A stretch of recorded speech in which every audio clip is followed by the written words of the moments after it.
Season 6 balance changes went live yesterday, and from the buffs I was quite interested in trying out these, and so I did.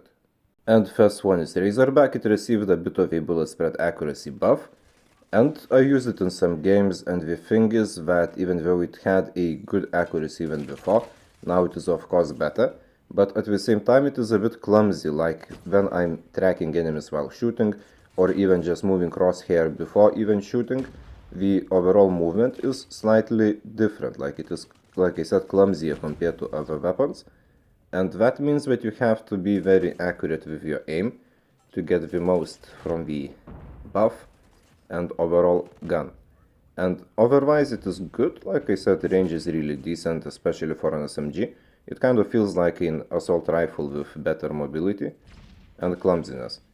And if you want, you can use it, but I will not be testing it further. Unless of course some big YouTuber makes a video with different gunsmith, then I will be trying it out.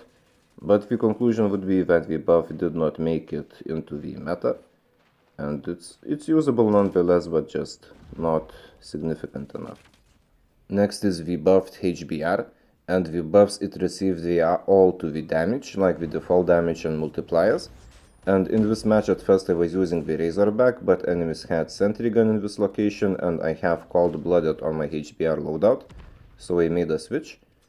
And I was really surprised because the mobility is really nice, and the damage after the buffs, it really felt notably good.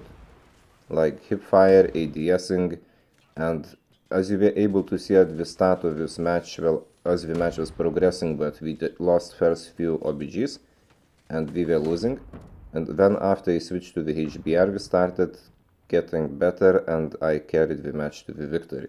Now, the gunsmith, it was just my current, like, first creation, and I think that I need to test it more. But this weapon I will be actually testing, as damage buffs, and 3 of them, it is a really solid reason to try it out more. But again, like, the gunsmith, it is just the first creation. And I think that you should try it out as well, maybe try other gunsmiths too. If you come up with a better one, you can also let me know in the comments, because I will be exploring various gunsmiths for this weapon.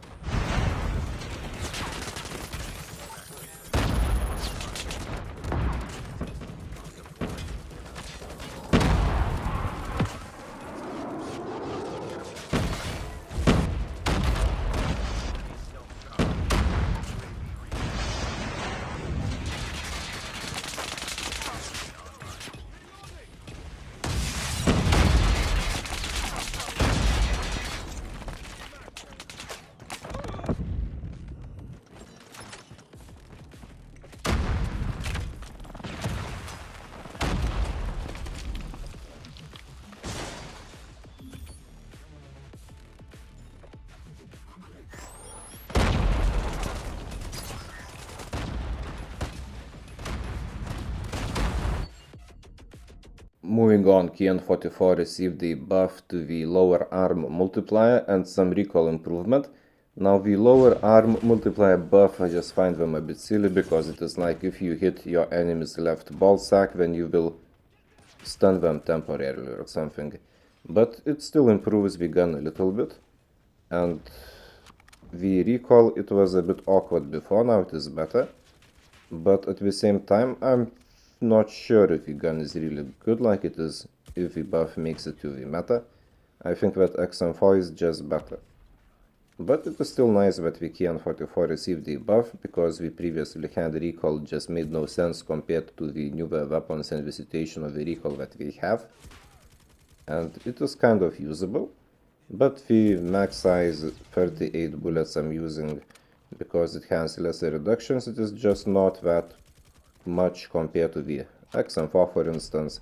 And other good assault rifle that is actually meta is the Odin, just has better damage, slower fire rate, and less bullets, but it is stronger. And so yeah, I would say that this buff is not really meta breaking.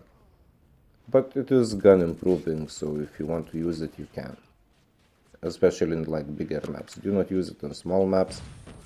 And well, I don't intend to use it more unless it like happened with Razorback, like I said about the Razorback. Unless some big YouTuber makes a video with a different gunsmith, then I might try it out just to check. Because I don't want to be missing out, like maybe they change the gunsmith a bit and the gun is suddenly very good. But in my opinion, it was not.